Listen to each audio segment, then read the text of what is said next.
Last lecture के अंदर हमने सिंपल पेंडुलम के प्रॉब्लम्स देखे।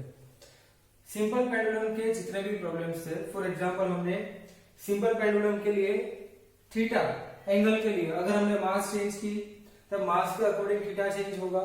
तब हमने सिंपली फ्री बॉडी डायग्राम से चार अलग अलग फोर्सेस निकाले और बैलेंसिंग कंडीशन के अंदर जैसे T cos theta is equal to mg and T sin theta is equal to Fe, ये टोटल फोर्स के अकॉर्डिंग हमने 5 अननोन क्वांटिटीज थी हमारे पास। अगर 5 में से हमें किसी भी 2 क्वांटिटी क्वेश्चन के अंदर गिवन होगी तब हम किसी भी 3 क्वांटिटी को कैलकुलेट कर सकते हैं, या फिर किसी भी 3 क्वांटिटी हमें गिवन होगी, 2 इक्वेशन बनेगी तो 2 इक्वेशन के अकॉर्डिंग 3 क्वांटिटीज के अकॉर्डिंग हम बाकी की अननोन क्वांटिटीज कैलकुलेट कर सकते हैं। सो प्रीवियस लेक्चर के अंदर हमने उसी सिंपल पेंडुलम के बेसिस पे न्यूमेरिकल्स देखे। अब आज नेक्स्ट हम सिंपल पेंडुलम के लिए देखेंगे कि सपोज हमें एक रिजिड सपोर्ट के साथ,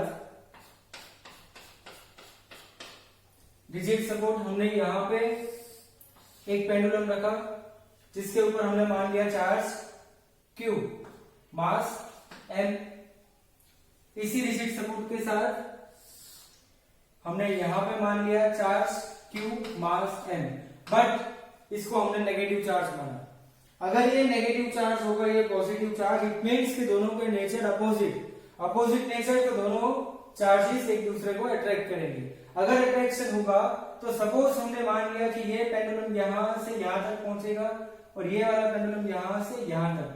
हमने मान लिया कि ये इन दोनों की फाइनल पोजीशन होगी आफ्टर अट्रैक्टिव फोर्स। अगर जैसे ये दोनों चार्जेस एक दूसरे को अट्रैक्ट करेंगे तो फर्दर अट्रैक्शन के बाद ये पेंडुलम यहां पे सेट होगा और ये वाला पेंडुलम यहां पे। हमने मान लिया ये इक्विलिब्रियम कंडीशन। टोटल डिस्टेंस हमें गिवन है d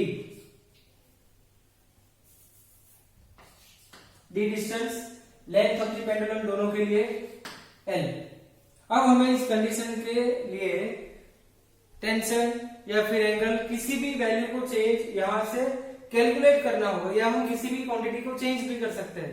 इस कंडीशन के अकॉर्डिंग हमें यहां से फाइनल इक्वेशन, ये भी एक कंसेप्ट बेसिस पे पूरा न्यूमेरिकल, सिर्फ आपको यहाँ पे अननोन क्वांटिटीज या नॉन क्वांटिटीज या फिर जितने भी वेरिएबल्स है उस सब वेरिएबल्स के लिए हमें यहां से रिलेशन फाइंड आउट करना है। सपोज हमने मान लिया कि एंगल थीटा। अब इसके लिए अगर ये दोनों charges Q and minus Q attract होंगे तो हमने देखा कि अट्रैक्टिव फोर्सेस की वजह से थीटा एंगल पे दोनों चार्जेस यहां पे इक्विलिब्रियम कंडीशन में आएंगे। अगर ये इक्विलिब्रियम कंडीशन होगी, अगर हमने मान लिया ये वाला फोर्स होगा T, दोनों फोर्सेस, दोनों charges opposite nature, it means दोनों अट्रैक्ट करेंगे, तो यहां पे हमें मिलेगा एक तो ये वाला एंगल हो जाएगा थीटा। सो एक हमें मिलेगा यहां से T cos थीटा, एक मिलेगा mg, एक यहां से होगा T sin थीटा एंड इस वाली डायरेक्शन के लिए Fe। तो सेम कंडीशन जो हमने सिंपल पेंडुलम के लिए बेसिक कंडीशन जब हमने सिलेक्ट की थी, तो बेसिक कंडीशन में हमें जो इक्वेशन मिली थी सेम इक्वेशन, यहाँ पे सिर्फ हमने डिस्टेंस वेरी किया इस दोनों चार्ज के पास। अब डिस्टेंस कितना होगा? सो ये डिस्टेंस L, ये पेंडुलम की लेंथ L, तो इतना डिस्टेंस हो जाएगा हमारा। मतलब हमने इनिशियली ये कंडीशन देखी तो यहां से यहां तक का डिस्टेंस होगा L sin थीटा, यहां से यहां तक का डिस्टेंस होगा L sin theta, total distance होगा D। तो इस दोनों चार्ज के बीच में फाइनल डिस्टेंस कितना होगा? D minus 2L sin theta. तो ये आप सिंपल ज्योमेट्री से आप ये डिस्टेंस निकाल सकते हो। अब इस कंडीशन को अगर हम बैलेंस करेंगे तो T cos theta is equal to मिलेगा हमें mg and T sin theta which is equal to Fe which is equal to kq square upon d minus 2l sin theta whole square। ये हमारी final condition. तो इस type की भी numerical आपको आ सकते हैं जहां पे हमने दोनों अपोजिट नेचर के चार्ज सिलेक्ट किए और अपोजिट नेचर के लिए हमने फाइनल कंडीशन ली।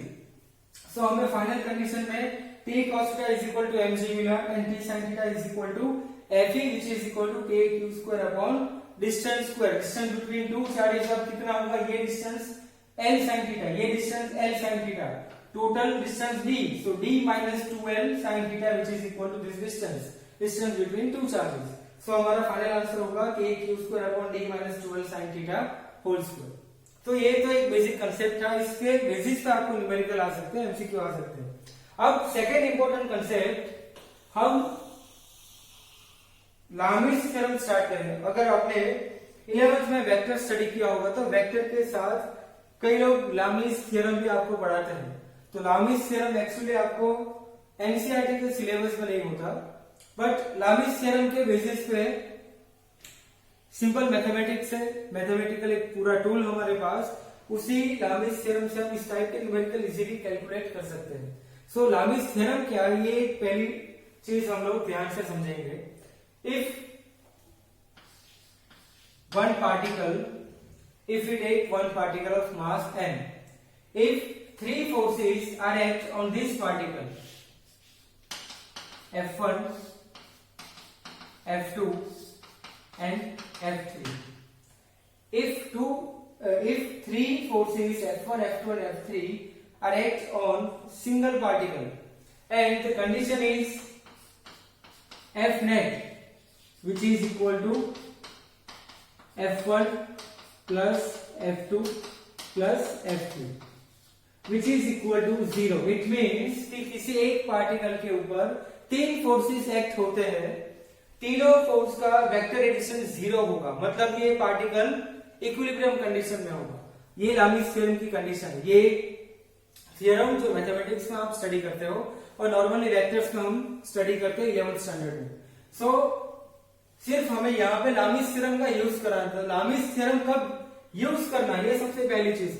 लामिस थ्योरम तभी यूज होगा जब किसी पार्टिकल के ऊपर तीन फोर्स होंगे, तीनों फोर्स का नेट फोर्स 0 होगा. इट मींस कि particle should be in equilibrium condition. तब इस कंडीशन में हम लामिस थ्योरम यूज कर सकते हैं. So Lami's theorem states that if three forces act on a single particle and net force of these three forces is 0, then angle in front of F1, मतलब जो first force होगा उसके सामने वाला angle होगा अल्फा, F2 के front वाला angle होगा बीटा एंड F3 के फ्रंट वाला एंगल होगा गामा. सो इस कंडीशन में हम लिखेंगे F1 upon sin alpha which is equal to F2 upon sin beta which is equal to F3 upon sin gamma. तो ये लामिस थ्योरम का फाइनल स्टेटमेंट. सो आपको एक चीज याद रखनी है, लामिस थ्योरम कब अप्लाई कर सकते हैं. हमने इस चीज को अभी क्यों स्टडी किया, बट बिकॉज हमने जितने भी न्यूमेरिकल्स सिंपल पेंडुलम के लिए किए, सिंपल पेंडुलम में बेसिकली थ्री फोर्सेस लगते हैं किसी भी चार्ज के ऊपर. सो हमने ऑलरेडी सिंपल पेंडुलम के इतने न्यूमेरिकल्स किए जहां पे तीन फोर्सेस एक चार्ज पार्टिकल के ऊपर एक्ट होते हैं, तब हम उस कंडीशन में लामिस थ्योरम इजीली अप्लाई कर सकते हैं. सो लामिस थ्योरम को इस मोमेंट पे पढ़ना एक सिंपल सा इंडिकेशन है कि हम सिंपल पेंडुलम वाले जितने भी कंसेप्ट हमने देखे उस कंडीशन में हम लामिस थ्योरम अप्लाई कर सकते हैं. बट कंडीशन कौन सी होगी कि किसी एक पार्टिकल के ऊपर टोटल नंबर ऑफ फोर्स कितने लगने चाहिए, तीनों फोर्स का नेट फोर्स कितना होना चाहिए, 0. इट मीन्स कि पार्टिकल इक्विलिब्रियम कंडीशन में होगा. अगर पार्टिकल इक्विलिब्रियम कंडीशन में है, तीन फोर्स का नेट 0 है, तीन फोर्सेस लग रहे हैं एक सिंगल पार्टिकल के ऊपर, तब फर्स्ट फोर्स के सामने वाला एंगल अल्फा, मतलब F1 by sine alpha which is equal to F2 by sine beta and F3 by sine gamma. ये कंडीशन हमें फुलफिल करनी होगी. तो ये लामिस थ्योरम का final statement, final mathematical format. इस फॉर्मेट से हम बहुत सारे न्यूमेरिकल सॉल्व कर सकते हैं. तो अगर हमें एक कंडीशन सिंपली पूछी कि यहां पे हमने चार्ज पार्टिकल को रखा, सिंपल पेंडुलम, चार्ज क्यू मास m, चार्ज क्यू मास m, ये एंगल हमने मान लिया 45 डिग्री, मतलब दोनों सेम नेचर के charge. So force of repulsion होगा, रिपल्सिव फोर्स की वजह से दोनों चार्ज पार्टिकल एक दूसरे से एक डिस्टेंस के ऊपर जाएंगे और वहां पे वो इक्विलिब्रियम कंडीशन पे आएंगे। इट मीन्स कि इक्विलिब्रियम कंडीशन मतलब कि इस वाले चार्ज पार्टिकल के ऊपर जितने भी फोर्स लगेंगे वो फोर्स का नेट फोर्स कितना होगा, 0। इट मीन्स कि ये वाला चार्ज पार्टिकल या फिर ये वाला चार्ज पार्टिकल अभी इक्विलिब्रियम कंडीशन में। हमने इस कंडीशन में मान लिया कि हमने दो पार्टिकल को, दो पेंडुलम को एक रिजिड सपोर्ट से हैंग किया, दोनों के ऊपर सेम नेचर के चार्ज को अप्लाई किया, तब 45 डिग्री पे हमें इक्विलिब्रियम मिला। मतलब ये एंगल हमें गिवन है 45 डिग्री। अब इस न्यूमेरिकल में हमें यूज करना है लामिस थ्योरम और कैलकुलेट करना है टेंशन टी की वैल्यू। टी की वैल्यू कितनी होगी? तो सबसे पहली चीज हम यहाँ पे देखेंगे कि ये चार्ज क्यू मास m, इस वाले चार्ज के ऊपर टोटल नंबर ऑफ फोर्स, तो एक होगा mg, एक होगा यहां से टेंशन T, और ये इस डायरेक्शन में रिपल्सिव फोर्स F। एक पार्टिकल के ऊपर टोटल फोर्स कितने अप्लाई हुए? 3। अगर 3 फोर्स सिंगल पार्टिकल के ऊपर अप्लाई होंगे और तीनों फोर्स का नेट फोर्स 0, इट मीन्स कि पार्टिकल यहाँ पे इक्विलिब्रियम कंडीशन पे है। अगर ये इक्विलिब्रियम कंडीशन पे होगा तो इसका मतलब कि हम यहाँ पे लामिस थ्योरम अप्लाई कर सकते हैं। तो ये एक चीज आपको याद रखनी है। अगर ये एंगल 45 डिग्री तो ये वाला एंगल कितना होगा? 45 डिग्री, ये वाला एंगल 45 डिग्री। सो हमें इस कंडीशन में लामिस थ्योरम अप्लाई करना। लामिस थ्योरम के अकॉर्डिंग हमें टेंशन टी की वैल्यू कैलकुलेट करनी है।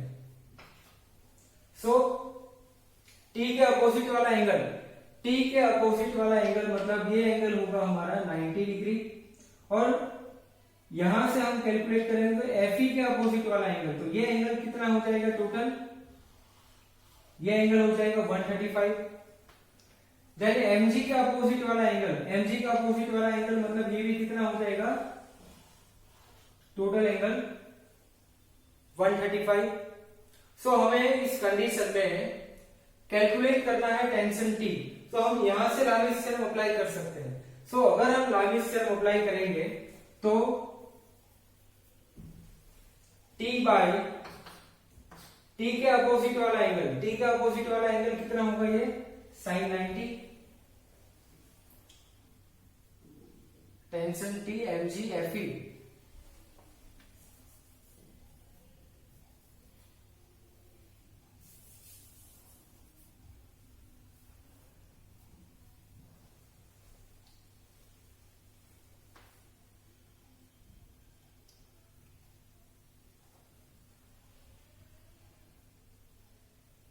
सो T बाई साइन 90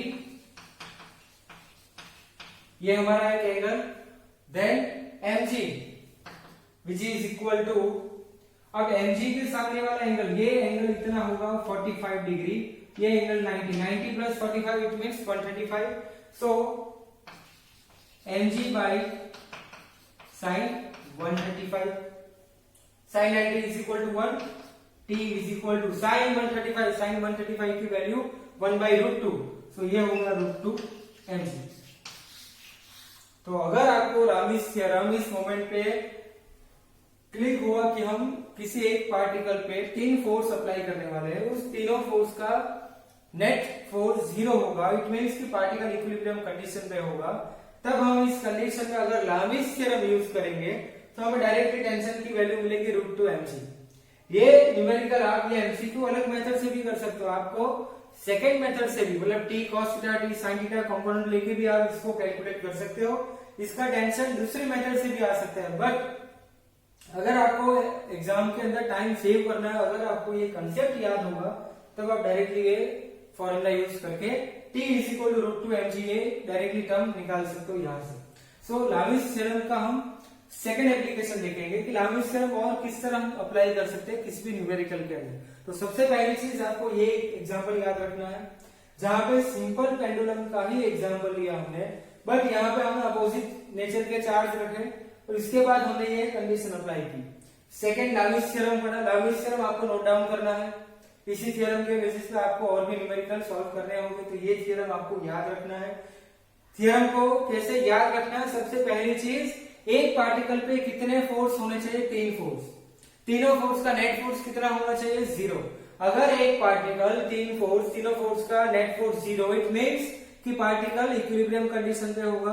अगर पार्टिकल इक्विलिब्रियम कंडीशन पे है तब F1 के अपोजिट वाला एंगल अल्फा, F2 के अपोजिट वाला एंगल बीटा एंड F3 के अपोजिट वाला angle gamma. Then according to Lami's theorem, F1 by sin alpha is equal to F2 by sin beta, which is equal to F3 by sin gamma। इस Lami's theorem को कैसे apply कर सकते हैं? तो यहाँ पे हमने एक एग्जांपल भी लिया। यहाँ पे आपको एंगल प्रॉपर्ली समझना है। T के सामने वाला एंगल मतलब ये एंगल होगा हमारा 90 degree. So T by sin 90 which is equal to mg। mg के सामने वाला एंगल मतलब ये टोटल एंगल, ये टोटल एंगल कितना हो जाएगा 135। So mg by sin 135 which is equal to √2 mg। तो इस टाइप के न्यूमेरिकल आपको लामिस थ्योरम के बेसिस पे भी सॉल्व करने आने चाहिए। अब नेक्स्ट और एक एग्जांपल लेंगे हम, लामिस थ्योरम को कैसे अप्लाई कर सकते हैं या फिर वो अप्लाई होगा या नहीं होगा।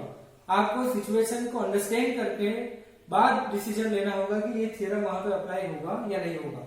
सो पहले तो स्क्रीनशॉट ले लीजिए, इसके बाद न्यू न्यूमेरिकल न्यू कंसेप्ट देखेंगे।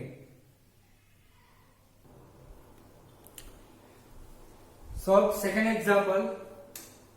अब इस एग्जांपल के अंदर हमें अगेन टेंशन की वैल्यू कैलकुलेट करनी है, बट हमें कंडीशन यहाँ पे गिवन है कि फॉर एग्जांपल हमारे पास एक दीवार इस दीवार के इस पॉइंट से, इस वाले पॉइंट से L दूरी पे एक चार्ज हमने मान लिया Q।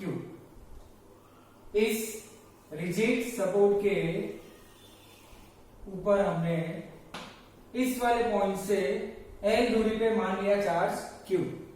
अब इसी पॉइंट से L लेंथ पे, इसी पॉइंट से L लेंथ पे हमने,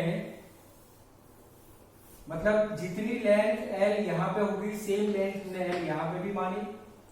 और यहाँ पे हमने देखा कि एक चार्ज Q और रखा हमने, एक रिजिड सपोर्ट, रिजिड दीवार ले ली हमने, वॉल के ऊपर एक पॉइंट से L दूरी पे एक चार्ज यहाँ पे चिपका दिया हमने। अब इसी दीवार से L लेंथ का एक और चार्ज लिया Q।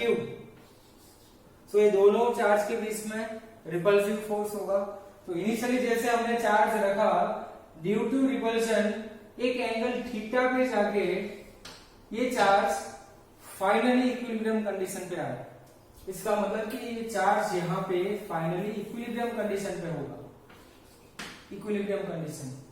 अब हमें इस कंडीशन में कैलकुलेट करना है टेंशन।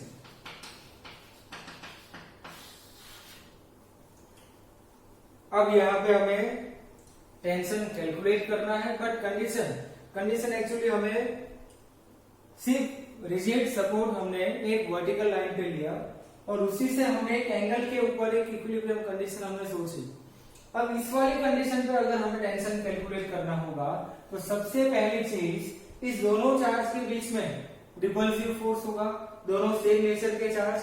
अगर हमने माना कि ये रिपल्सिव फोर्स ये वाली डायरेक्शन में होगा Fe, रिपल्सिव फोर्स इस दोनों चार्ज के स्ट्रेट लाइन में होगा, तो ये हमारा रिपल्सिव फोर्स हुआ, ये हमने मान लिया Fe। इस वाले चार्ज के ऊपर mg डाउनवर्ड डायरेक्शन में लगा, यहां पे हुआ ये टेंशन T। अब हमें पहली चीज यहाँ पे लामिस थ्योरम हम अप्लाई कर सकते हैं। लामिस थ्योरम इसमें सोची जा सकती है। अगर लामिस थ्योरम इसमें अप्लाई करेंगे हम, तो लामिस थ्योरम के लिए कौन कौन सी कंडीशन चाहिए। तो सबसे पहली चीज ये पार्टिकल इक्विलिब्रियम कंडीशन पे होना चाहिए। तो हमें क्वेश्चन में ऑलरेडी गिवन है कि ये पार्टिकल एक डिस्टेंस पे जाके इक्विलिब्रियम कंडीशन पे आ जाएगा। अगर ये पार्टिकल इक्विलिब्रियम कंडीशन पे है तो इस पार्टिकल के ऊपर टोटल 3 फोर्सेस होने चाहिए। तो यहाँ पे हमने फोर्स देखे T, mg एंड Fe। इसका मतलब लामिस थ्योरम अप्लाई करने की सारी कंडीशन फुलफिल होगी यहाँ पे। तो लामिस थ्योरम अगर अप्लाई करेंगे तो T के सामने वाला एंगल, Fe के सामने वाला एंगल और mg के सामने वाला एंगल, मतलब हमें alpha, beta and gamma angle की वैल्यू चाहिए, तब जाके हम इसको लामिस थ्योरम में अप्लाई कर सकते हैं। तो सबसे पहली चीज आपको यहाँ से एंगल कैलकुलेट करना होगा। तो सपोज हमने मान लिया कि ये एंगल x, तो ये वाला भी एंगल होगा हमारा x। हमने ये वाली एक लाइन सोची यहां से, ये वाली एक लाइन, अगर ये वाला एंगल होगा थीटा तो ये वाला भी एंगल होगा थीटा। यहां से ये एंगल होगा x तो ये वाला एंगल भी हो जाएगा x। सबसे पहली चीज ये एंगल कितना होगा हमारा, टोटल एंगल होगा ये 180, ये एंगल x तो ये एंगल होगा 180 माइनस x। अब बात करेंगे इस वाले एंगल की, तो हमने यहां से इस ट्राइंगल को देखा, तो इस ट्राइंगल के according theta plus x is equal to 180 degree. So theta plus 2x is equal to 180 degree. So theta is equal to 180 minus 2x होगा।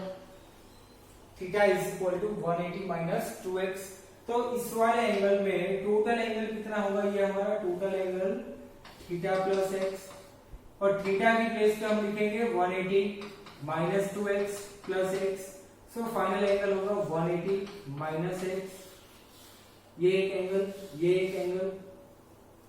अब हमें यहां से फाइनल कैलकुलेशन करना है, t की वैल्यू कैलकुलेट करनी होगी, तो t के सामने वाला एंगल होगा 180 minus x। So t upon sine 180 minus x which is equal to mg का अपोजिट वाला एंगल ये भी 180 minus x। So mg upon sine 180 minus x which implies t is equal to mg। ये हमारा final answer है। अगर ये वाला न्यूमेरिकल हमने t sin theta t cos theta इस पूरा हमारा जो बेसिक कंसेप्ट है उसको अप्लाई करने के बाद सॉल्व करेंगे तो ये इतना लंबा हो जाएगा न्यूमेरिकल। सो इससे बेटर अगर आपको लामीज थ्योरम पता होगा तो लामीज थ्योरम से हम सिर्फ 2 स्टेप में इस न्यूमेरिकल को सॉल्व कर सकते हैं, तो इसीलिए लामीज थ्योरम इंपॉर्टेंट है। सो इस लेक्चर के अंदर हमने सिंपल पेंडुलम के एक और कंसेप्ट को क्लियरली देखा। उसी कंसेप्ट के अंदर हमने लामीज थ्योरम देखा। लामीज थ्योरम हम किस कंडीशन में अप्लाई कर सकते हैं, लामीज थ्योरम के एक कंडीशन हमने प्रीवियसली देखी कि 45 डिग्री पे इक्विलिब्रियम होगा, तो उस कंडीशन में हमने टेंशन कैलकुलेट किया। अगर हमने कंडीशन चेंज करी, ये एक इंपॉर्टेंट एमसीक्यू यूरोडो बुक के अंदर से हमने लिया ये एग्जांपल। तो यूरोडो का ये एग्जांपल जो था, इस एग्जांपल के अंदर भी हमें टेंशन कैलकुलेट करना था, बट अगर हमें यहाँ पे लामीज थ्योरम क्लिक नहीं हुआ तो ये एग्जांपल बहुत ही लंबा जाएगा। तो इससे अच्छा अगर आपको लामीज थ्योरम का कंसेप्ट पता होगा तो आप डायरेक्टली ये सिर्फ मैथमेटिक्स ज्योमेट्री आपको यूज करनी है और फाइनली आप ये t की वैल्यू निकाल सकते हैं। तो ये हमारा लास्ट एग्जांपल जिसमें हमने लामीज थ्योरम अप्लाई किया। अब नेक्स्ट न्यू कंसेप्ट स्टार्ट करेंगे। So please take a screenshot.